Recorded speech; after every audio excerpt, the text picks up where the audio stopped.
Hello, everyone. Welcome to Unleashed Thursdays. I'm David Clemens. We have Gwen Clemens here, and this is the Unleashed Voice Show. Tell your friends to tell your other friends and them friends to share the video. I am Unleashed, hashtag TUVMAG.com. Share the video. It's streaming right now on social media, on the YouTube page. Share the video. Let everyone know we are here. We are live broadcasting from Memphis, Tennessee. I know what I'm gonna do. I'm gonna put a cash prize up next Thursday and see who can share this video the most. How about that? I know people need some motivation. So what's going on, social media world?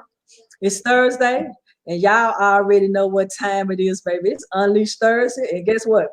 Thursdays just got better. And we're in this thing like chicken wing.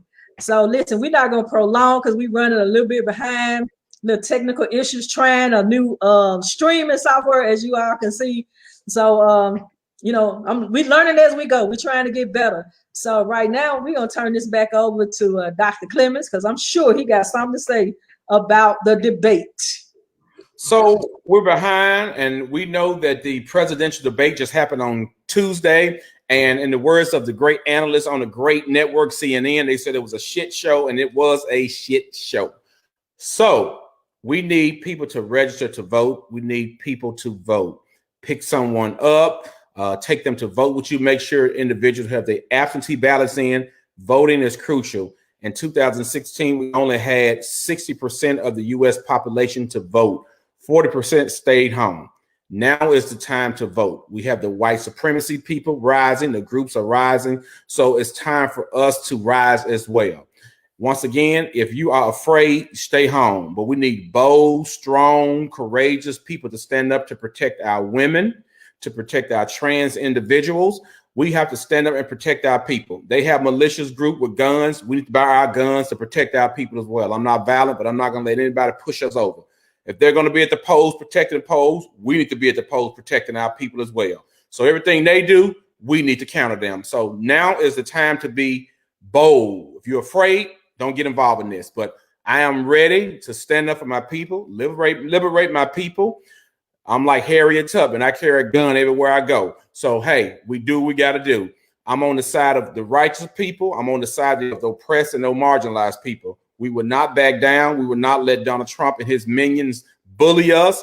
We will vote, and we will stand up and protect our people by any means necessary. So, hey, spread the word. Go vote. Sign up. Vote blue. Hey, that's our best option right now. We'll work out the rest later, but do what we have to do to survive, and we're going to make it, y'all. Let's get this show started. That's my rant for the day. My name is David Clemens. Remember, vote, vote, vote. So you heard it straight from the doctors. I didn't watch that mess because I didn't want to be mad. So we got 3 guests tonight, 3 special guests. We're going to bring them in, not in order of importance, but we're just going to bring them in to help us navigate us through our show. We are so honored to have the cover of TUV magazine. We want to welcome Gina Malik, our cover model for September and October.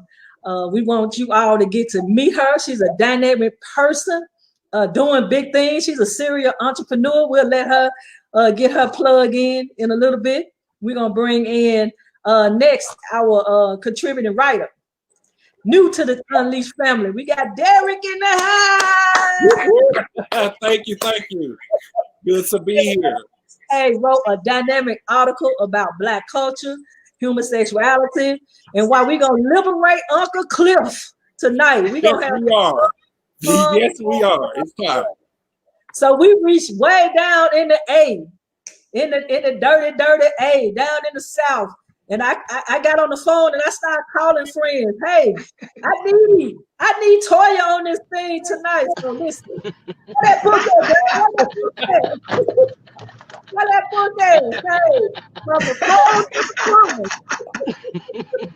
Yes. You know, we gonna have. Thank you for having me. Thank you. Absolutely. Welcome to author Toya. Gonna I don't want to murder her name, so her name is Toya. It's okay. It is. We got some people in here to help us deep dive and have some fun. So y'all sit back, relax, We're gonna have a good time tonight because Thursdays just got better. And I know why Thursday got better. On Thursday, baby. So I got a little bit of teaser for y'all. So hold on. Down in the valley where the girls get naked. You know she gon' take it. 1, 2, break Season 2. Nigga but these bitches harder. Climbing up the pole just to get out the bottom. The crowd below, they ready for the show. The pimps, the dough, don't let it take it so. We make all the numbers kinda easy. Look at my bitches, gangsta walking on the city. Green on the floor, money talk, can you hear me? The word is so addicting, the dreams is expensive.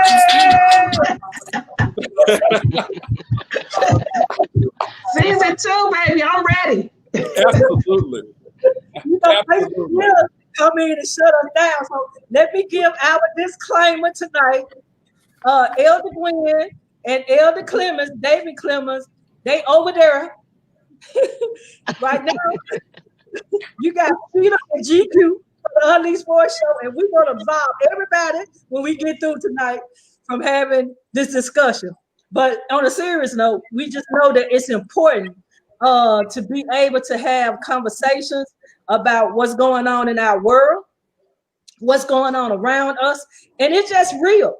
You know, I tell people all the time, one thing that I love about vision is that you can be at the church. Our pastor, we got a thing right now called Prevention from the Pulpit, where we are out front of HIV and AIDS. We know that's ravaging our community, and we don't shy away from those types of conversations. And we know that at the end of the day, folks gonna be folks, and they're gonna do what they gonna do. We already know that. So we're gonna let you all just introduce yourself again, and I'm getting on to get these comments clicked up so we can see what our Facebook friends talking about and get into this show. So we'll go in order. We'll let Gina, Derek, Toya introduce yourselves to the audience and say anything you want to say. We'll circle back, and then we're gonna open up the show tonight. All right. First of all, thank you so much for inviting me to participate tonight on Unleashed Thursday. And what better topic is, hey, I can't wait to season 2 though. I'm biting at the bit. Also, thank you for, the opportunity to be on the cover of your magazine. I've been following you guys for several years. Gwen, you're a good friend of mine. And Devin, I love you. I fellowship with you guys. And every time I see you, I just have so much joy and so much love. And, I just, also thank you for the opportunity. I am an innovator. I coined myself an innovator because I am a serial entrepreneur. But my passion is healthcare, digital health. That's where my moonshot is. And my passion that whatever comes to mind, I do it. I trademark it, I patent it, and I innovate it. So again, thank you for inviting me to be on this platform, and amongst my baby sister here, Toya. And I'm just excited. So let's unpack. All right, I want to introduce myself to everybody first and foremost. My name is Derek Barrett. I'm a lifelong Memphian. I'm a student at the University of Memphis, and I'm picking up my credentials in journalism and history. I'm a historian. I'm a griot. I'm a storyteller. Everything about me is everything that I see is history. When I look at you're making history, and so I'm always from a position where I'm observing. I guess what I want to say is some of the things that are interesting about me is that I'm a vegan. I'm a new vegan. I just lost 100 pounds. So I'm excited about that. I fought a long, hard battle with depression. And, God is able. Anything in your life that you're going through, just look at me as an example and just say to yourself, I have to keep going. And I'm also excited to be a writer here at TUV Magazine. I love to weigh in on the hot issues. P-Valley was actually, it was the show of the summer. Let's be clear about it. And so everything that was going on in the show was just like larger than life. But one of the things that was amazing about Katori Hall is that the show was written by a woman, it was produced by women, and it came from a feminist perspective. And we need that in the community. We need that love and support from our women. Our women are always so visible, but as much as we ask from you, we ask even more. And being a part of the LGBT community, for me, it means everything to me. You know, we have to stand in our truth and be who it is that we are and live and love unapologetically. Amen. Amen. How do I come behind that? Okay. First and foremost, thank you all so much for having me. I feel so honored to be a part of this panel. Unlike all of you, I spent 17 years on a pole. So I think I have the most direct experience on the panel today. My name is Yasmin Latoya Giles. My wife met me on the pole and she turned me from a hoe into a wife. And if it can happen to me, it can happen to you. So I just want to come on here today to share my journey and my story that you can transition and there is life after the PANK. Okay? Y'all wasn't ready for that, was y'all? Y'all wasn't ready for that? Right. It's only Thursday. Well, you said unleash it. Did you tell me to unleash it? Was that too much too soon? I'm sorry. Listen, I'm telling you, take all your kids and put them up because this is not G-rated tonight. At all. We're about to really go there. I thought you said that. You got a disclaimer. I did. That's why we call our show Unleashed Voice, right? Okay. We've been pushed back. We've been muffled too long, and it's things that we need to say, and it's important that we get that out there. And I think the people on Facebook is enjoying this, gonna really enjoy this conversation. So one thing for me, I get a little transparent. You know, I've already absolved myself with the oil issue. I need the oil.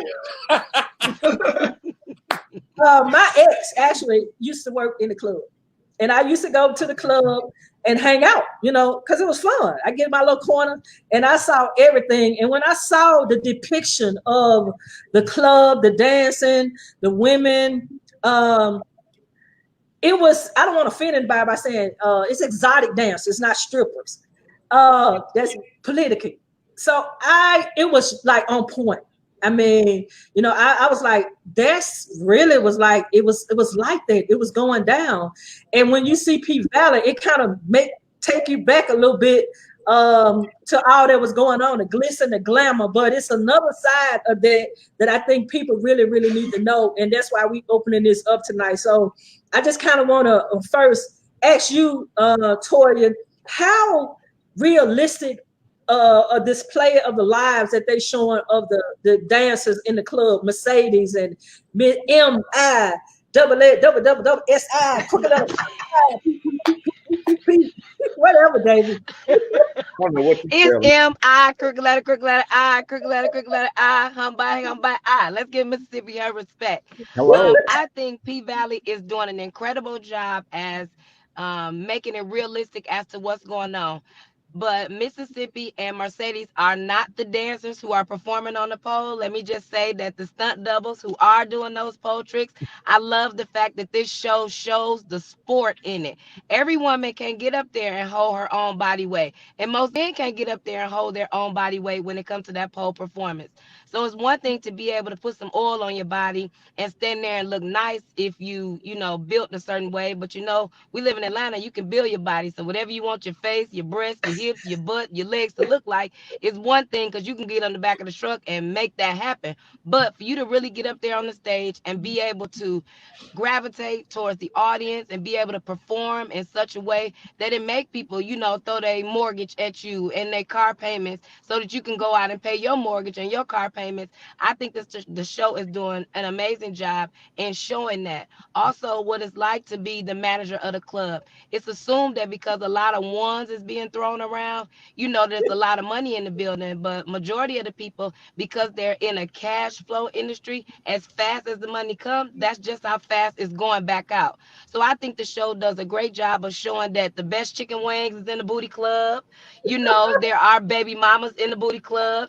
It's baby fathers in the booty club. It's a lot of men who are insecure about their women working there, but the same token, they don't make the money that she make, so they gotta kind of sit back and deal with it. It's real women in there trying to go to school, build their businesses, do something to make their kids proud. Like, they're showing so many different dynamics that's going on in there, and I am a die-hard fan. I can't believe this show is really like showing my life, and they wait to start this show to after I retire. Dang, I wanted to be one of them stunt doubles over there doing my tricks too.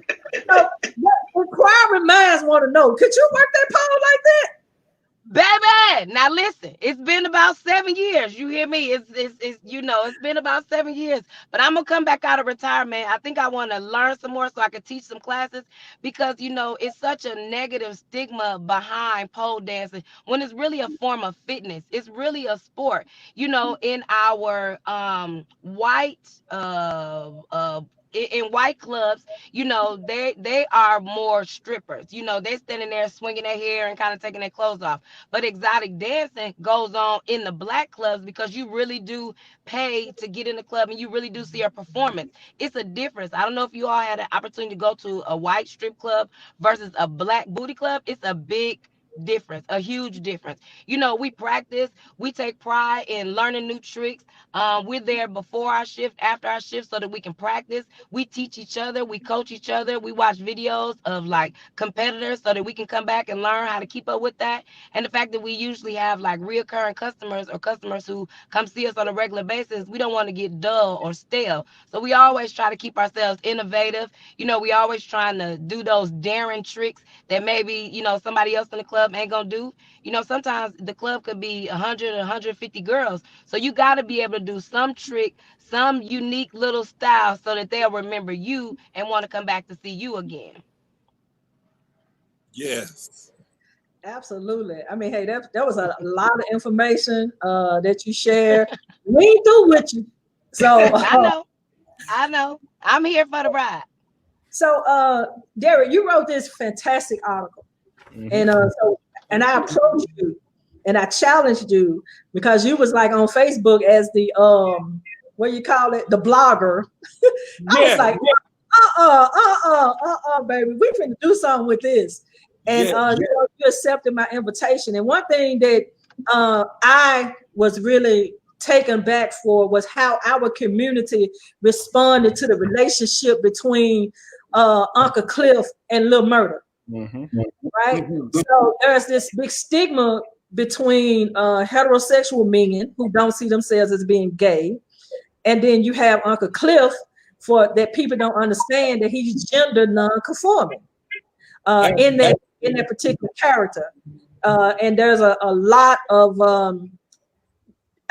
self-identity, and how we identify gender non-conforming people who use the pronouns they, them, and theirs. So can you just unpack that a little bit? Then we're going to bring in Gina, and then we're going to come back in, all of us, a little bit about like what it's like, or what life must be like for Uncle Cliff and Lil Murder. Well, for Uncle Cliff and Lil Murder, they're a feeling of everyone's imagination, but they are very tangible. When I think in terms of Lil Murder per se, Lil Murder is battling a stigma that's going around in the Black community that's very toxic, and is shaming trans-loving men. It's a very serious problem. It leads to death and destruction. And so I explore the angle where we have an open dialogue about Lil Murder, because he's living a life that a lot of guys are living, and they're ashamed to be themselves. And because they're ashamed, everything in that relationship or even in that friendship is going to fall apart. Now, the situation is a little different for Uncle Cliff, because Uncle Cliff is Unc, right? Everybody loves Uncle Cliff. Uncle Cliff has the big personality. He's sassy. He's cool. He's eclectic. He's an awesome dresser. But look, Uncle Cliff is going through some pain too, because Uncle Cliff represents a generation that I come from, and that Davian comes from. And I want to stop up for a second to say that like Davian is really a trendsetter, because he made it okay for people in this city, professional Black gay men, to be themselves and be out loud and unapologetic. And I have a deep admiration and respect for it. We go back a long way, and you've always carried yourself with so much class and integrity, and just being a part of that, it just really means a lot to me. But in terms of Uncle Cliff, Uncle Cliff comes from our generation. He doesn't accept that type of love when he gets it in return. And so everything about him that's going on comes from a place of doubt and insecurity and fear, because we know we have too many stories in the city where the situation, it just doesn't have a very happy ending. Well, you said something in your article, and you said it in the paragraph. I think it was episode. I was just reading it. Episode 4, episode 5, where you said somehow throughout all of the drama that has unfolded this season, Lil Murda finds himself still trapped in the closet. And I love that. Explain that a little bit more. Well, even when we essentially come out of the closet, we're still in the closet, because we're thinking we all care about our image, how we are perceived by the general public. And so with that being said, if you notice in the show, people around Chuckalisa start to talk, and they find out that there's a little something more going on with Uncle Cliff and Lil Murda. And even with Miss Mississippi, even in her pain and her struggle, she says, "Hey, let me protect you. Yeah. I will put that fence up in front of you." Also, when Lil Murda, he's outside, he's coming from around the corner. He's been out on a rendezvous with Uncle Cliff, and he's approached by one of his friends who's the DJ, and he tells him, "Look, all of these women that like you don't have to do this. Please reconsider." And so even when we're living in our adult lives, even for me, you're always having to come out of the closet. That's good. Because society wants to silence you. Michael Trujillo talks about that in a book called Silence in the Past. When they snatch away your publicity, your right to exist and live, then they have essentially taken you out of the equation, and people will hurt you and say that you like it. Look, that's Zora Neale Hurston. Silent about the pain. They'll kill you and say you enjoyed it. Exactly. And speaking of Zora Neale Hurston, Katoria Hall is writing from that Southern folklore, that anthropological that tone that she's using. When people see P Valley, they don't believe that people in Memphis talk like that, but yes, we do. Yes, we do. We have a nice old Southern twang, and we're not going to change anything about it. We love who we are. Everything. Memphis is a very sexy city. A lot of people don't talk about it. You usually see Memphis in terms of 48 hours, or talking about crime or this, but Memphis is sultry. There's so many places to go here, a lot of romantics, the music, the culture, the people, so many beautiful Black people. Every day that I wake up and I'm a citizen of Memphis, I thank God for the opportunity. I love the heritage of our city and the impact that we've had on the country and the civil rights movement. You know, we have the 13th, 14th Amendment. Thank Memphis, Tennessee for our struggle and our experience. So I want people, when they think about Memphis, I want you to really reconsider it. You'll see all of the rappers, the upcoming rappers. You see NLE Chopper, you see Yo Gotti and all of that. That's Memphis. That's who we are. Those are our people. You know, and I'm glad that Katoria Hall really encapsulates that too, as well as Mississippi. You know, we represent the Delta here in Memphis. They always say that Memphis is the capital of Mississippi. Hey, absolutely. We real country, because I carry hot sauce everywhere I go. So, hey, Tabasco in my purse. Beyonce did start that. I started that. So we got our sister Gina in here, you know, and you represent like a unique aspect of what we're talking about also, because on the cover of TUV magazine, hold that magazine up again. Our sister here representing masculine centered women, you know, and like how we have to navigate our identity, where people think we want to be men. You know, you got these labels that dominate the lesbian community. You know, how well does that work for you or not work for you in who you are as a person, as a masculine centered woman, Gina? You know, I'm just who I am. You know, when I first came out, I was very feminine. But as a kid, I was a tomboy. So I didn't know what my identity was. I just knew that I loved Chucks. I had on t-shirts and jeans, and I was running wild. I was like the biggest tomboy, playing basketball, baseball, ripping and running, climbing trees, fences. And it wasn't until I got into puberty when, you know, you have peer pressure, when I started to become a little bit more feminine. And then graduated from high school and going to college. And then it wasn't until I became what I call an adult, you know, in my 30s is when I went back into my childhood of who I was, you know, and what was my DNA. And so even though I still hold on to my feminine side of me, because I go get manicures, pedicures. I like to get my nails done. I like to put on a beat every now and then. You know, I like to be pretty, but I'm a tomboy. So I actually, you know, I am comfortable with the title. If there's a title, pretty tomboy, because you got stud, you got femmes, you got lipstick, butch, you got all kinds of names, you know, in the Black community, it's just that we just got all these labels, and there's more and more labels coming in, you know, and so my comfort zone is pretty tomboy, because I am pretty on the inside and out as well, but I'm a tomboy. I like my t-shirts, I like my, you know, my Chucks. I don't wear heels, you know, but I still get my manicures and my pedicures, and I still like to be sexy. I like to wear my suits, my men's suits. But when I go buy my men's suits, I go get them tailored, because I like to show my figure, you know, and I like my suits to be tight and fitted. So, you know, to get that sex appeal.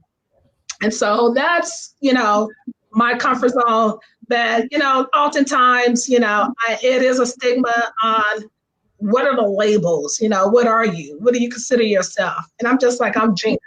And if I had to give myself a title, it'd be pretty tomboy. Well, go ahead. Yeah. Well, I'm glad that this new generation, they don't have titles. They just who they are. And so I like that. And there was a singer that came out this week and said he does not have to give her identity for his sexuality. I think it was Managed Gambino or somebody like that. Mm-hmm.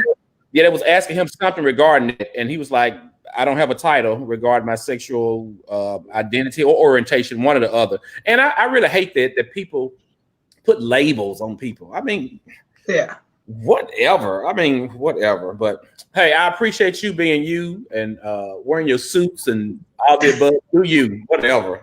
Right. I'm just me. I'm Gina. You put something in your article. What is digital health? Digital health is technology. So it's the application software that runs healthcare. So say, for example, you go get some lab work done. Mm-hmm. Well, that information has to be inputted into the electronic medical records, and it's sent off to the lab, and the lab has their software that be able to interface with the electronic medical records. So digital health can be everything that's technology that drives and runs healthcare. Got it. Okay. Yeah. Yeah, Gina, she a little deep. She gonna have to teach me about my Bitcoin. It's been sitting on $57. Hey, Bitcoin doing pretty good too, you know. So my next question is for everybody. You know, I've been Black a long time. You know, black. And you know, I find that in our own community, and even in our own LGBTQ community, we deal with a lot of discrimination.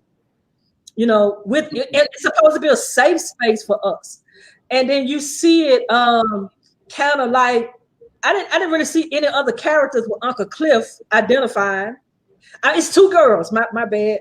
Two of the dancers are a couple, and every night and then you catch them doing PDA, public display of affection with each other, and but they don't really give them that much air time with it.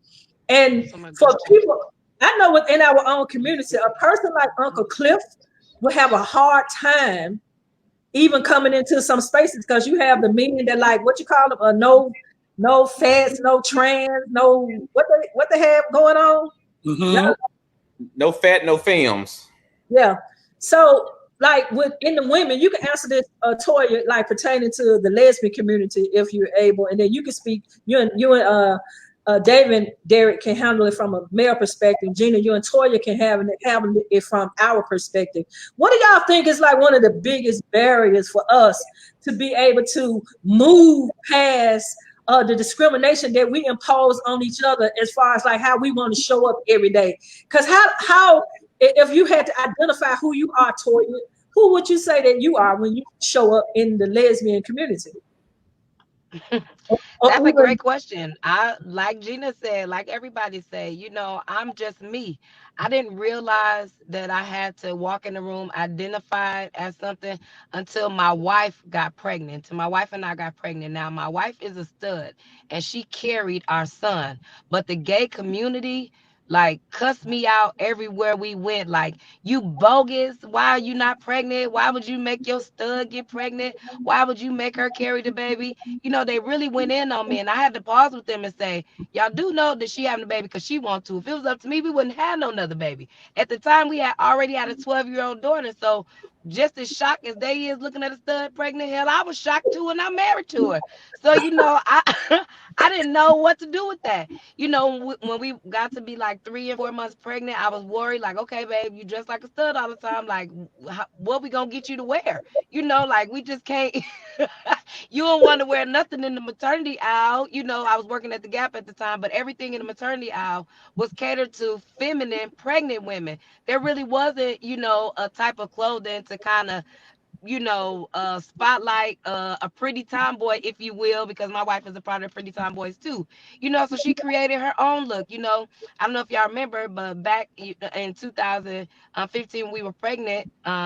She wore like the shirts that was short in the front and longer in the back, got really, really popular. So she just had every color in that, you know, and a bunch of joggers that fitted. But our community like really, really shunned me as though I was doing my wife a discredit by not carrying our son because I was the feminine one in the relationship. So we just stopped answering people. We just stopped feeling like we owe people any explanation. We just loved on each other. We love on our kids. We love on our son.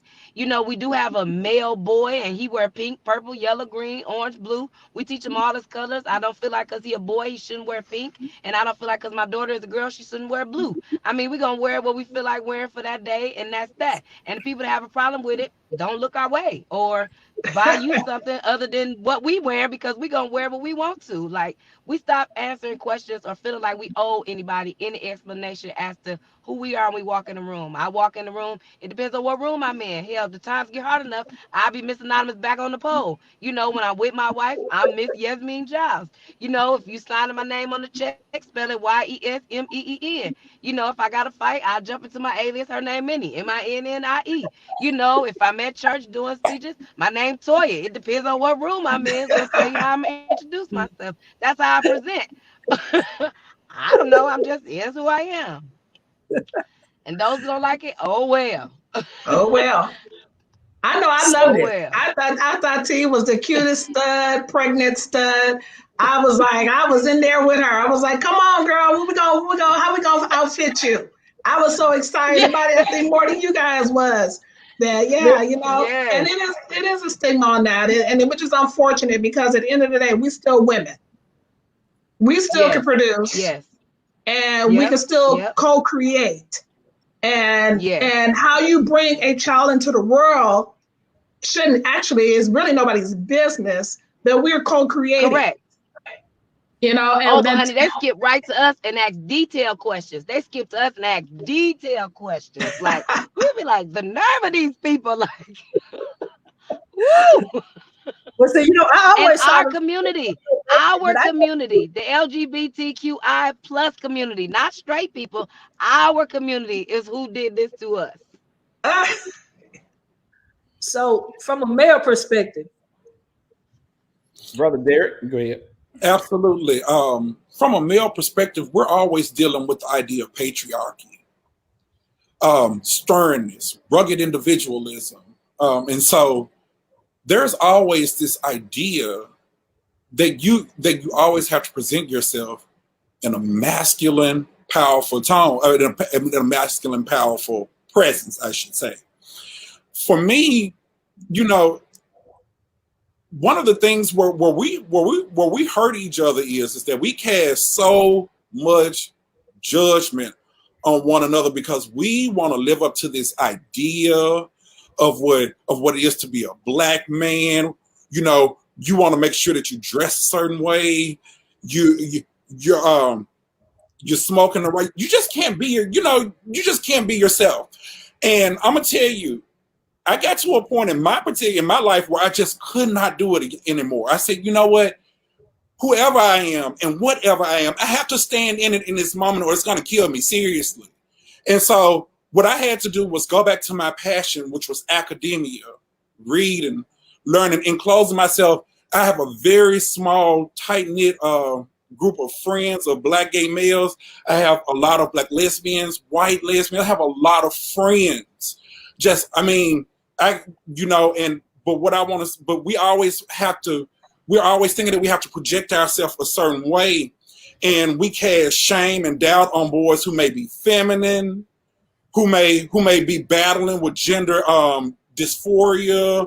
We're having an identity crisis, and we make people feel bad. And we really have to stop doing that, because the only thing that we're doing is tearing each other down, worried about a group of people who don't give a damn anyway. Let's just keep it real, you know? And so we owe it to one another. I owe it to each and every last one of you to allow you to be you, to allow me to be me.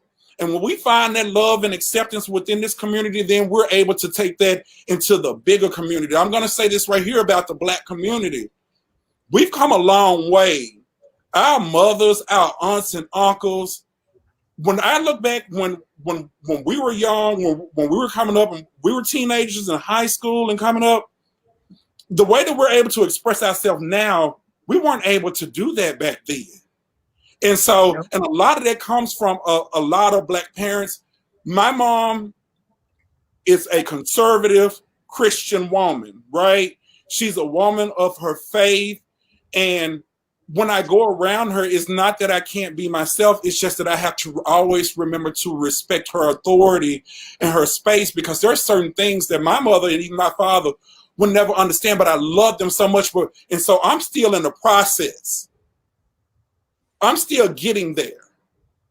And so for me, when I see people, when I see other gay people, when I see Davian and Darnell, and they're living out loud, and they're being themselves, the best versions of themselves, it's meant so much to me. And there are many trailblazers in the African-American gay and lesbian community here in Memphis, and transgender. I mean, you know, I just want to say that all Black Lives Matter. I love every last one of you, and do you live your life and do your thing. Well, so I've learned in my life that the more authentic you are, the more people who genuinely care about you will care about you. And so I've taken it from a point of just being authentic, being me. And I'm at a point now in my life, I don't give a damn what people think about me. That's your problem. It's not my problem. And so as far as that, and let me go back to P. Ballard real quick. I know so many little murders. When I was in high school and college, that's all I used to mess with little murders. I didn't mess with guys a part of the LGBT community. I didn't. Wait a minute. I didn't.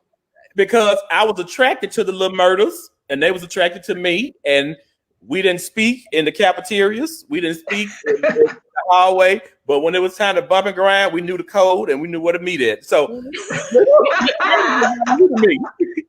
so everybody's in shock about Lil Murda. Lil Murda's been in existence. My trans sisters, I talked to them. They've been dealing with Lil Murders and still dealing with Lil Murders. So Lil Murda is nothing new. Lil Murda's been here. And it's just a shame that people still have to live like Lil Murda, but that's just the society we live in, and that's just the way our people are. And the Bible talks about our people perish because of the lack of knowledge. We don't have the knowledge, and we don't want to learn about that, and we just don't care. And the Black community is so homophobic. And many Black people are, quote unquote, conservative when it comes to this issue. Yes. They do everything under the sun. They lie on taxes. They do on all. But when you say something about LGBTQ, they get conservative. And that's the issue I have with our Black folks. We pretend to be so conservative around this topic, but you got kids out of wedlock. You lie on taxes. You forged. You've been to jail. And you conservative.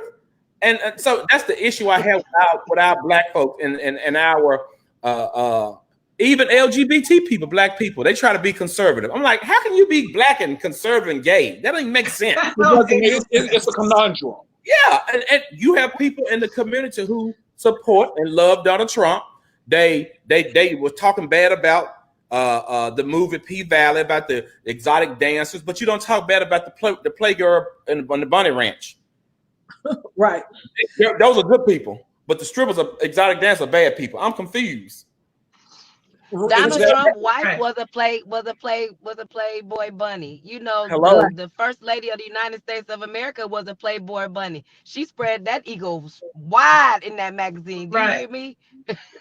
So, what you talking about happened this week with Snoop Dogg? Snoop Dogg attacked 50 Cent because on the new Power 2, it was a sex scene with two men. So if you look right now, he got a big rant. Went off on 50 Cent for having that scene in Power 2, Snoop Dogg. So people still listening to him. And what's the other one name that went off on Gayle King? You know, just toxic masculinity that keep purporting and promoting this type of hatred within their own community because they're ignorant and they lack basic knowledge about human sexuality. And it also exists in our own community.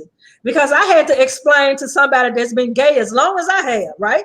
We came out in high school and they could not comprehend bisexuality or even a woman, a cisgender woman, dating a trans man. And I said, listen, this is how it goes. You have your sexual identity and your sexual preference. Your sexual identity is how you identify. Your sexual preference is who you go to bed with. They're two totally different things. They are. They're two totally different things. And people can't grasp their mind around it because we're visual people and we've been taught that heteronormative relationships are normal. Right. That it got to be a man and a woman and that's it. So even in lesbian relationships, when you show up, they want to say who the man, who the woman. You know, and even in same gender loving men, they would say who the man, who the woman. Mm-hmm. Or if you see trans people dating each other, they would say, ain't that crazy? Because he was a man, born a man. She was born a woman. So they switched roles, but they together. It's none of y'all business. Nobody's business. Oh, no, it's going down, baby. That brings me to the next one. We got comments jumping out the frame. I'm finna pull them up in a minute. So y'all brought up an interesting point because we all are Christians on here. Man. Saved and sanctified, and my oil runneth over. Amen. Filled with the Holy Ghost. In the where Mercedes' mama. Sister Patrice. Sister Patrice. The hypocrite in the Black community. Sister Patrice. So let's talk about the religion aspect. Sister Patrice, how realistic is that role, that character? And have you ever met a Sister Patrice in your life? Can I go first, please? Yeah. In that order. Okay, here we go. I'm All like, please. Okay, so people like Sister Patrice go be to church, meaning they leave out the four walls of the church to come to the street and speak to people on the street like myself, to want to invite us to salvation, to tell us that the doors of the church is open, that all are welcome, come as you are, come dressed as you are. They tell us to walk into the doors of the church. So here we come with our shiny lip gloss, our fitted, Seth dresses, our 7-8 inch heels, whatever it is we come with, our long blonde hair, our short blonde hair, whatever it is we present with, that's currently who we are. Then we sit there in the church waiting to be delivered or invited further to this role of salvation and to be introduced to this God who is loving of everybody. And then we're reminded that we're trash, that we're less than, that we hoes, that we prostitute, that we don't deserve the role of God, that we need to change our lives immediately, that we going to hell right away. And it's like, you stealing people money, you got a bad wig on, you got a bad attitude, you like to drink. Like it's contradicting for these same people who hold these roles in these churches, these leaders, to come out to the streets. Like, I was on the streets minding my own business. You came out here to get me and to invite me to the salvation, yet you're gonna judge my walk and my journey in it. So it's so many Sister Patricias out there in the world. I know many of them tried to run me from my good church, but I didn't let them. Over time, I eventually evolved and began to change the way I look for my own self, because I was raising a daughter and I wanted her to be a little bit more modest in what she wore. I had to wear those sexy clothes because this booty was always on duty. So I had to look cute. So in case, a potential client was over there, I wanted him to know, I was ready. And whether it was in the church or at the mail, at the post office, at the school, wherever it was, I needed his funds to take care of my family. But as I got better, as the Lord continued to walk with me, I began to upgrade and be a little bit more conscious of what I was wearing and be mindful of my branding. But I didn't understand that when I was getting to that money. And people like Sister Patrice being ran other women on the street away from church, where they wouldn't even try God because people are so judgmental. And I just thank God that I developed my own relationship with him, and I took my own path and my own journey, and I was able to break some generational curses for me, and so that I could show my daughter another way. But if it was up to Sister Patricia's, baby, I'd still be on that pole, and I'll be showing my daughter how to do the same thing. Broke. Don't leave that out. Broke, too. Come to collect all boys. Right. Honey. Baby, them Patricias get on my nerves. They're so holier than thou. You be like, sis, would you sit down? Girl. The question was, how do you navigate your sexuality and your spirituality? And have you ever met, or do you know a Sister Patrice? And how do you deal with her? Yes, that's what I'm saying. So think about it. So they won't forget. Oh, I was sorry. Got it. I got excited. Sister Patrice is somebody that we all know, right? Oh, yeah. Because here, you know what I'm doing. I'm getting this money. So when I come in with this check, it's no problem. We been friends that day. But when those funds get a little low, here she come again. Do you understand what I'm saying to you? I'm going to tell you something. As soon as I knew when Mercedes gave her 20 stacks, she wasn't getting her money back, period. And I need y'all to understand that. And so whenever Mercedes hit her up, she had all kinds of excuses. I got to go to the ATM.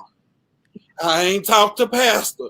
About that third time, I got a little nervous. I was like, oh my God, she finna flip on our girl. She's not getting this money back. And it was really hurtful because we understood that Mercedes was trying to get the dance studio for her to spend more time with her daughter. And Patrice understood that. But see, Patrice was operating from a place of patriarchy too and hurt and pain, because she's over at the church and she has an anointing. And men in the church already silenced her. So now she's bringing all of that. She's bringing all of that energy, all that level of toxicity, and she's projecting that off onto Mercedes, and it wasn't fair. Because I'm gonna tell you something. Mercedes had her stuff together. Mercedes, over the course of the season, Mercedes got worked, and I had a problem. I had a serious problem with that because when that show started, Mercedes was looking out for all the girls. But who was gonna look out for Mercedes when it got low? Miss Mississippi, Ginger, what's good? Sister Patrice. I think you want to whoop Sister Patrice like I love Sister Patrice. Much love to Sister Patrice, but she really makes you go there, especially in that scene where they were in jail. Wait. Come on in, Gina. I want to whoop her myself. I want to jump through the screen. I was born and raised Kojic, Pentecostal. And, they was just, and they loved Deuteronomy, the 22nd chapter. Women should not wear anything pertaining to a man. I'm like I was very smart. I had a smart mouth. I was like, well, I bought my pants in the women's department. So I would say, well, back in the day, the men, they wore robes. They wore kilts. So what do you mean wear anything pertaining to a man? So I shut them down. I used to take scripture and biblical stuff and would just shut them down. And they had all kinds of stuff going on in churches. You had people messing around with other people's husbands. You had adultery. You had fornication. You had pedophiles. You had all kinds of stuff. But then they want to cherry pick about, homosexuals. So a lot of times, to me, a lot of them are just closeted, just like I was a closet, so I would just shut them down in a minute, because who are you to judge?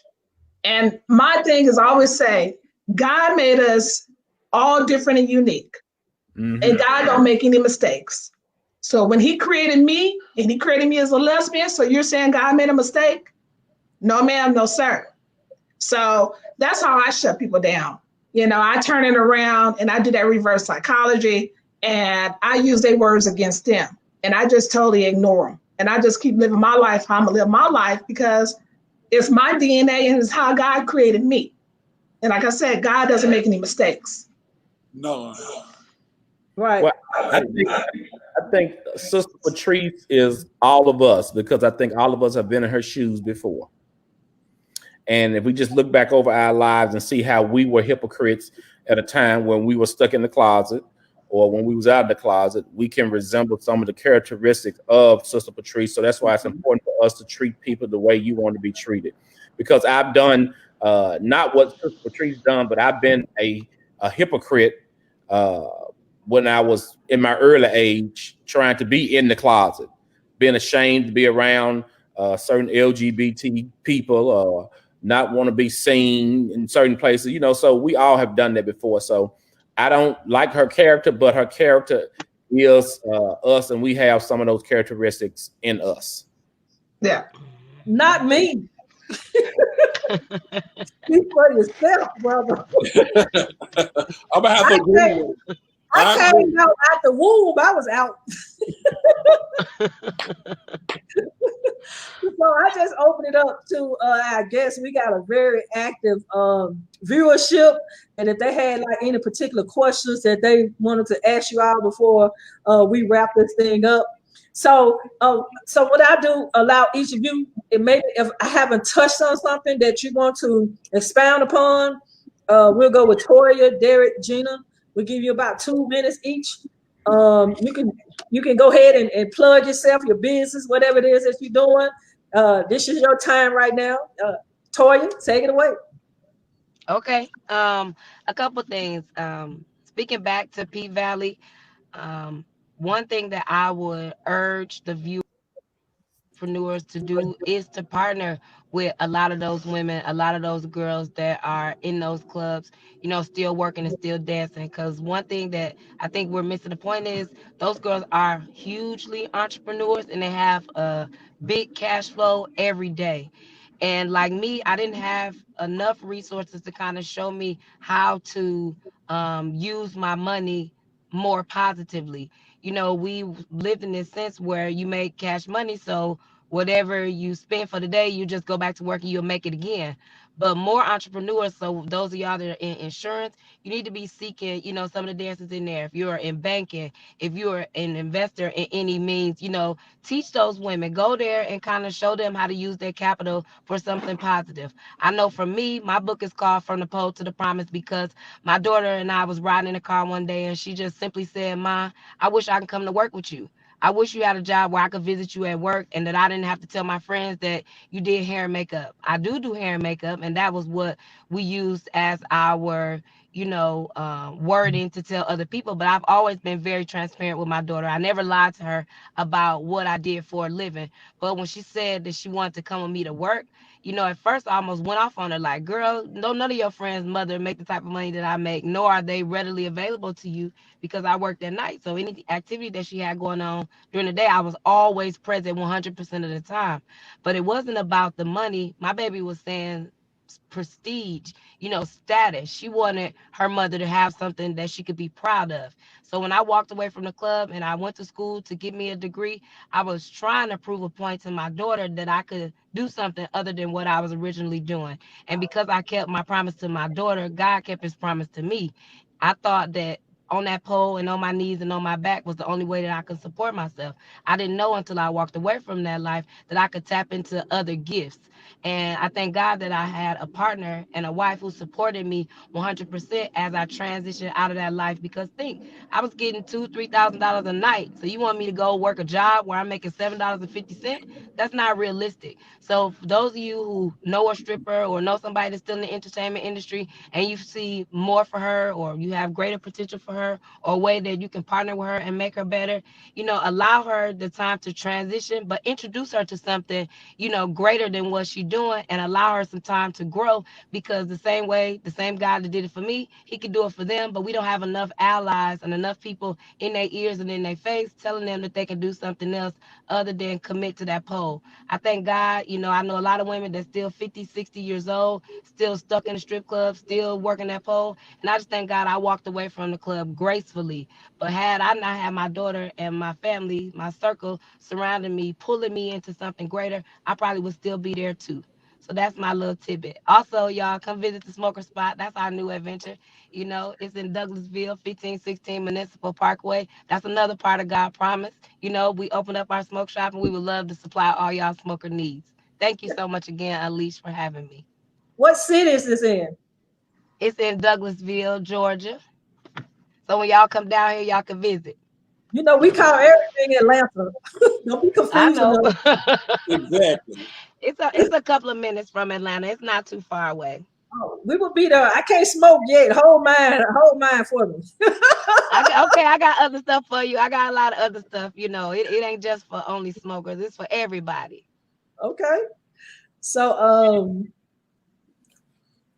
we're gonna bring you in, Gina. All right. So, you know, again, thank you for having me. It's been a pleasure with being on the panel with everyone. It's been a fun evening. The topics, the conversation that we had.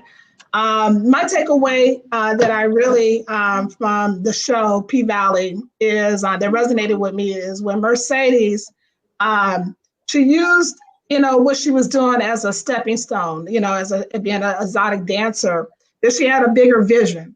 And her vision was to happen, you know, open up her own school and dance studio. And what resonates with that is that you may be in a position where it may be uncomfortable for you right now, but if you have a passion and there is something that you want to do and is dear to your heart, go ahead and do it. You know, because like I said, God, we are God's co-creators. And so we have to create. We are innovators. When you look back in history, and in Africa and Egypt, you know, they built the pyramids and they still cannot figure out how the pyramids were built. And those were our folks. Those were our people that built those pyramids. So don't be afraid to step out on faith and in your passion and step into it. Step into your passion. You know, like I said, I'm an innovator. I've been creating all my life.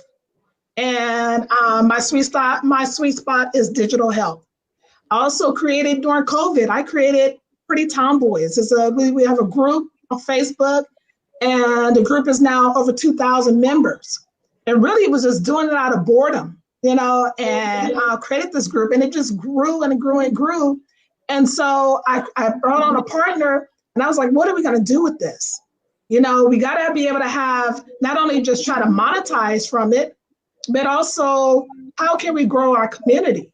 How can we create other platforms? And so from that, we created Pretty Tomboys underwear. So we have an underwear line. You got boxers, you got t-shirts. You go to prettytomboys.com. That's our merchandise. Then we decided, let's do a platform where it's just us. It's our people, LGBTQ, and it's like a YouTube streaming platform. So now we got prettytomboys.tv.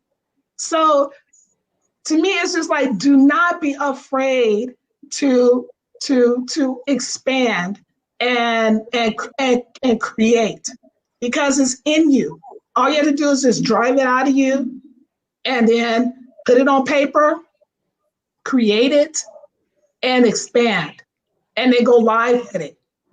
Another thing too, when you do your branding, the first thing you want to do is not, you want to just don't want to put something out there, as well, like a name, and then get the domain and social media.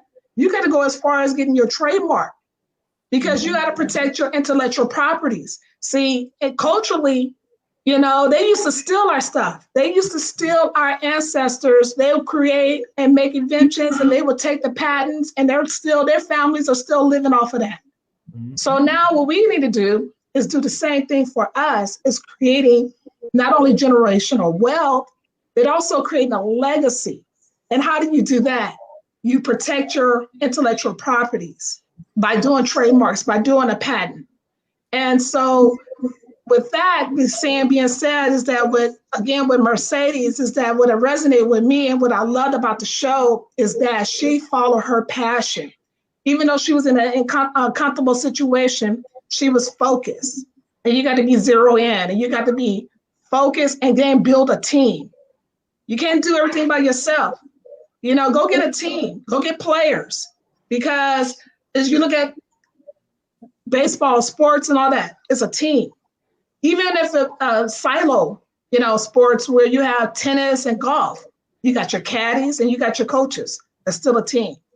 So, like I said, go out there, step out on faith. Don't be afraid. Be innovators, because that's what we were created to be. And again, thank you for inviting me to be on this platform. And I'm forever here for you guys. And just want to say I love you, and live life to the best, to the fullest. You rock.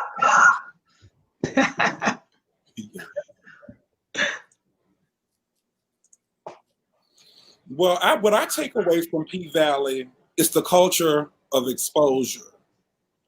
Right now, there is a disturbing trend in the Black community, in all communities really, but I'm really focusing in on my people. There is an insatiable need to discover who may be gay. I would ask that everyone reconsider. And the reason why I say this, and the reason why it's so important is that you have to allow people to be themselves organically. Mm-hmm. And for them, when a man is battling with his sexuality, or he may be same gender attracted, you put him in a very, very, very odd space of rejection and isolation, which could lead to other mental illnesses, and it always comes back to violence. Mm-hmm. When you see something like that going on, report that group. Shut that down, because you may be saving someone's life. There was a young lady about 6 months ago in Indianapolis, Indiana, and she walked in on two of her friends, and they were heavy dope boys in Indy. And she walked in on them having sex. Mm-hmm. And the first thing that girl did was went to social media and outed them and exposed them. And those boys they had people to answer to. They had kingpins to answer to. And so when they left, when they left out of there and she left, they caught her on the street and they killed her. Mm-hmm. They killed that young lady. She didn't deserve to die. What she did, it was bad, but it wasn't worth death. But there are so many things and situations that we can avoid by simply minding the business that pays us. One. Number two is having a little empathy and compassion for people. Mm-hmm. Where P-Valley made the pivot this year is that P-Valley created a platform that was written by women from a female perspective. All throughout the show, the young women who are working in the club have embraced Uncle Cliff. They're loving on each other. They're doing the things that they need to do to protect each other. And they create a space of acceptance and love and compassion. And we have a lot, but we need a lot more. Also, I wanted to talk about abuse. My cousin, she's a huge activist here in Memphis. Her name is Phyllis Lewis. Mm. And she has a platform called Love Doesn't Hurt. Mm-hmm. What Miss Mississippi was experiencing with Derek, I take that away too. It's never okay to be physically abused, mentally abused, emotionally abused, violated by a man. Because just like that man loves you, it's another man who's going to really be out there who's really going to teach you what love is.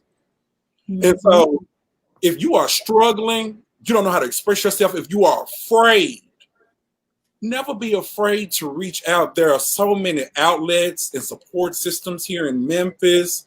If you're experiencing domestic violence, I'm going to tell you something. One of the things also that's amazing about Memphis, just hopping off subject real quick, it's the gay and lesbian spiritual and foundation and base here. There are wonderful LGBT churches here in Memphis if you're looking for that. But what Miss Mississippi experienced a lot of hurt and a lot of pain. And we didn't really, and Couture Hall didn't really dive into it deep this season, but we're about to see what's going to happen next season. And I urge you to watch it. And when you see your Autumn Nights, mm-hmm. To you, she just may be a girl on the pole, twerking, getting $1. But she's back at home with a degree in management information systems. She comes from Wall Street. We always like to go with a single narrative of a person. Dr. Chimamanda Ngozi Adichie wrote Half a Yellow Sun, and she also wrote a think tank on TED Talks called Danger of a Single Story. It's when we view people from a very narrow lens that we only get half of the story. And so what I take away from P-Valley most importantly is one, stop shaming people, mm-hmm. Stop all of the exposing, mm-hmm. Because at the end it does no good. You only leave some young lady, mm-hmm. who was not ready to deal with that, to pick up the pieces with her and her children. Mm-hmm. You're destroying families. So mm-hmm. think about that and take that away, and please never let anybody physically harm you, mentally harm you. Love you all as much as you may love them. Always love yourself the most. Mm-hmm. That's awesome. Great information. Just thank you all. And this has been a show. Comments still coming through up here. Somebody wanted to get your name of your shop again. So you give it to me. I'll put your banner up real quick. It's the Smokers. You on mute. You're on mute. Got it. Okay, hold on. You see okay. It? Look, wait. The smoker spot. Mm-hmm. Yep. I'm gonna create you a banner real quick. And you are in Douglasville? Yep. Yes. All right. Also, we have to remember to piggyback off of everybody in here. We know what people do, but we don't know why they do it. So that should be something that you should put in your toolbox. You should never judge people. I don't know why certain people do sex work. I don't know why certain people choose to be exotic dancers. I don't know why people choose to sell drugs. I know what you do, but I don't know why you do it. Mm-hmm. So be very careful being so judgmental and hypocritical. And also for our Black and brown LGBT people who are battling still with this spirituality piece, pick your book up, read. Stop listening to mama and them and grandmama and them hypocritical ass pastors, uneducated pastors who are homophobic and send you to hell. Stop listening to those people. Pick your book up and read and study to show thyself approved. Stop taking people's opinion for face value. Educate yourself. And so we have a lot of work to do because our people have been ruined and they've done a lot of work and damage to us. So we got a lot of work to do, but we can overcome. But we got to do the work. And that's all I have to say about that. They said, when is your shop open? On the weekends? Yep. It's open Thursday through Sunday from 11 a.m. to 7 p.m. Toya, I just got to get this in. I have really enjoyed you. You have given me so much energy. You put me in the pink. And I needed that. You put us in the pink tonight. And I'm feeling you on a whole different level. And I can't wait to get your book and support you. It's time to weigh in. Yes. I'm gonna share the link, baby. We're about to go in. You did your thing, and I'm blessed to have you in my presence. I'm blessed for all of you all tonight. And I thank God for this opportunity. You know, it's just been so real. I just got away. Let me find out. I love you, daughter. I love y'all. This is family. Yes, honey. And I want to tell the ladies out there that twerking ain't got nothing to do with your hips. It starts in your ankles. It's in your ankles. It's in your ankles, babe. In your ankles. Hey, I got a true story. So when I was dating my ex, I put on her stripper shoes one night. Baby, I felt like a tree. I know you did. Shut up, David. It's a special talent to be able to wear them shoes. It's a special talent to be able to wear them shoes. We don't get enough credit for walking around with them doggone things on. Somebody said they got to say ankle strong. Ankles is strong, honey. You hear me? They got to get their ankle strong. Precious. Ankle strong. I mean, it's like Cirque du Soleil. I go to the clubs. I'm like, that's Cirque du Soleil. Yes, you right, Gina. You right. I love strip clubs. I mean, I lived on strip clubs. I was there. I lived in LA when Peanuts was popping back in the day, baby. We'd like them too. So, you know, we don't have one here in Memphis right now. Oh, no. We got one. We got the White Club. Mm-hmm. Oh, that's boring. When we come to the A, but well, y'all let me know when y'all coming to the A. I can make sure we can do like a little bar crawl so I can take y'all to different ones. We'll start at maybe like level D and work all the way up to A. Y'all will be impressed about some of the spots, and not the more popular ones, but the ones that's like a hole in the walls that don't get the proper credit that they should, because they still doing incredible things in there too. Period. Yeah, I'm feeling all of that. I'm going to the bunny rant. Need that. Somebody said that not strong. I just want to tell you all that TUV Magazine, we love you all, and we are always here for you. If you send us a flyer with a smoker spot in there, we'll find some space for you, my sister, because you know we are everywhere. in the United States. We just love our community, and that's why we exist. And for you, Gina, Malik, thank you for wherever you did that on that cover. Hold that magazine up one more time before we get out here. Thank you so much. And please let everybody know to support us. Go to the local newsstand and pick up a copy. I promise you. Yes. Or subscribe. Yes. Subscribe. Subscribe. Right there.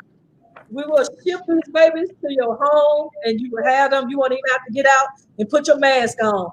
So I know it's like dinner time for you. I know it's late for you all. We thank you all so much for taking the call, answering the call, being our guest tonight, and coming on and adding value to our content and to our show. And we are always open. We're always here for you. If you need us, please don't hesitate to reach out. And that's it for us. We ran to like an hour, 15 minutes. We had a little technical difficulty in the beginning, so we're still on time. So y'all be safe. Hopefully when COVID over, we'll see y'all soon in the A. For convocation or something, it's time. I see you in Nashville, Gina. Yes, next day in a couple of weeks. Absolutely. Yeah. So we're going to take this thing on out, and I'll see y'all later. All right, thank y'all. Down in the valley where the girls get naked. 1, 2, 3, 4.